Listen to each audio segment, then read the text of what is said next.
महायुतीच्या सरकारने देखील नमो शेतकरी महासन्मान योजना सुरू केली आणि या योजनेत आम्ही निर्णय घेतला की केंद्र सरकारच्या 6,000 रुपयांसोबत महाराष्ट्र सरकार देखील त्याच लाभार्थ्यांना शेतकऱ्यांना 6,000 रुपये देईल, म्हणजे महाराष्ट्रातल्या शेतकऱ्यांना एकूण 12,000 रुपये त्या ठिकाणी मिळतील।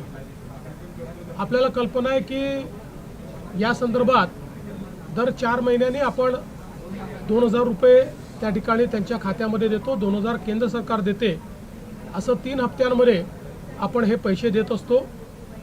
नुकताच प्रधानमंत्री महोदयांनी 20वा हप्ता या योजनेचा त्या ठिकाणी दिला आणि त्याच अनुषंगाने आता आपण देखील आज मंत्रिमंडळ बैठकीनंतर शेतकऱ्यांच्या खात्यामध्ये आपला नमो शेतकरी महासन्मान योजनेचा जो हप्ता आहे तो जमा करण्याकरता आपण कार्यक्रम केला आणि एका क्लिकवर हे पैसे आता जमा झालेले आहेत।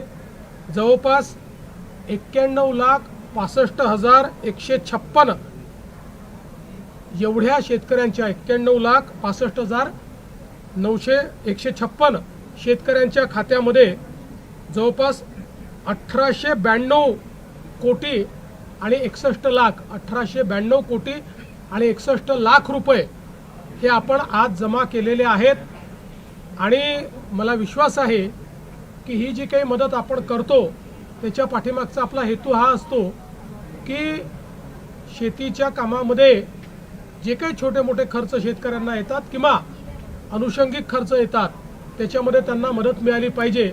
आणि निश्चितपणे आपल्याला कल्पना आहे की या महासन्मान निधीचं सर्वच शेतकरी सातत्याने स्वागत करतात, त्यामुळे आज ते पैसे आम्ही जमा केलेले आहेत।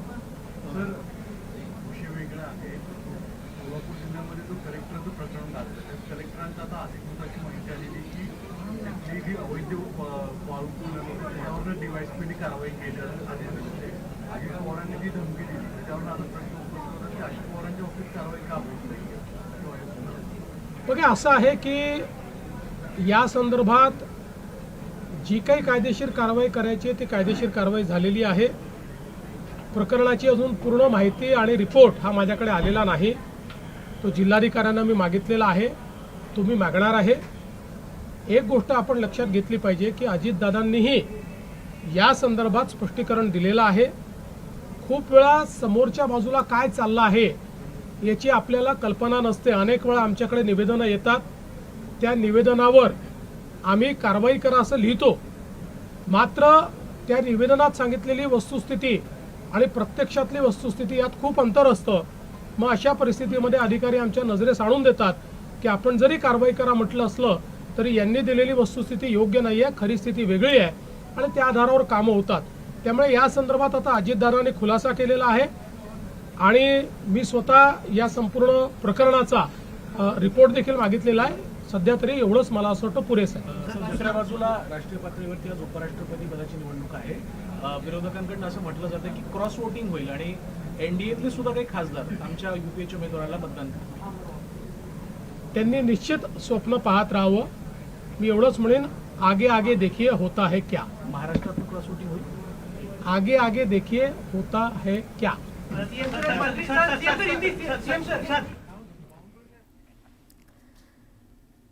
तर मुख्यमंत्री देवेंद्र फडणवीस यांनी विविध विषयावर भाष्य केलेलं आहे। केंद्रासोबत राज्य सरकार शेतकऱ्यांना मदत देणार असल्याचं मुख्यमंत्री म्हटलेले आहेत।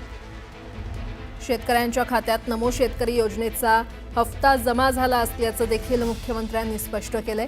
शेतकऱ्यांच्या खात्यात 2,000 जमा झालेले आहेत।